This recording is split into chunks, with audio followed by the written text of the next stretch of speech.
Hello, welcome to another episode of POV on the Our Video channel. My name is Josiah Okokwe. We'll be taking a look today on this edition. We'll be looking at Mohammed Kudus and his absence from West Ham. How has it affected or even impacted West Ham United since the Ghanaian international was banned for 5 games after that violent conduct in the London derby against Tottenham Hotspur a couple of weeks ago. So we all got to know about that incident that happened during that game between West Ham and then also Tottenham Hotspur at the Tottenham Hotspur Stadium, in a game where Kudus scored the first goal for West Ham and then ended up getting himself sent off after a violent conduct on Micky and then also later on Pape Matar. So even prior to that incident, head coach or manager of West Ham, that's Julen Lopetegui, made some interesting comments about Mohammed Kudus, saying that he feels that they even play better without the Ghanaian international. And that was some comments that raised eyebrows, amongst Ghanaians, saying that, it's not true, because they believe that Mohammed Kudus is actually one of the best wingers in the Premier League.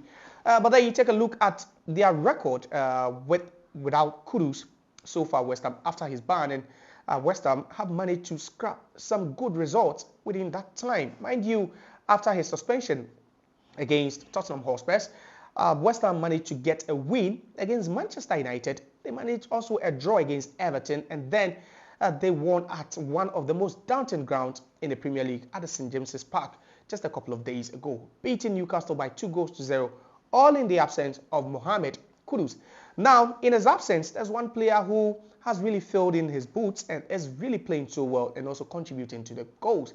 And that happens to Dutchman Crysencio Summerville, who is also playing exciting football now for West Ham. So now, you look at the numbers with and without Mohammed Kudus for West Ham, and it looks like maybe you could go a long way to agree to what Julen Lopetegui said, that West Ham United actually play better without Mohammed Kudus. But wait, last season we saw Kudus for West Ham, not just domestically in the league, but then also in the Europa, where he scored some wonderful goals for his side. And even one of his goals against Freiburg in the Europa League has been nominated for the Puskás Award at the FIFA Best Award. So it tells you that, yes, he was one of their mainstay, an exciting player who banged in the goals, arguably one of their best players under David Moyes in his last season. You can't say same about Mo Kudus now under Julen Lopetegui. Now, one could be asking, has there been a change, in system where you feel that maybe Lopetegui's system doesn't really accommodate Kudus or even bring out the best in the young Ghanaian? Someone would also say that, Kudus has really fallen in terms of form and then also productivity since that shambolic display for the Black Stars during the AFCON qualifiers. So looking at the factors is quite a lot, but we leave it open to you to also have your say. What do you think has really affected Mohammed Kudus?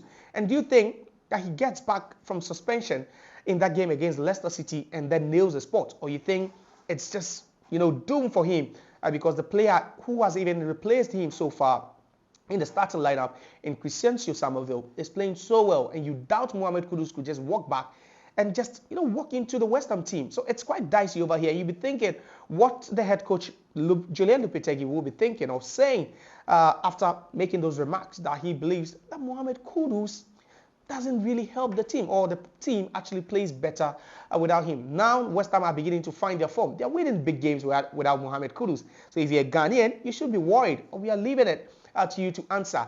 You think West Ham are good with Kudus in the setup, or you think they are better off without him in the setup? And then also, do you think that once he's back from suspension after that violent conduct that saw him being banned for 5 games, he walks back into the team and just takes off Crysencio Summerville from the lineup? Or you think he just needs to win the heart of Julen Lopetegui again, and by doing that, he has to work his way back into the team? So you can have your say in the comment section, and let's know what you make of the Mohammed Kudus situation.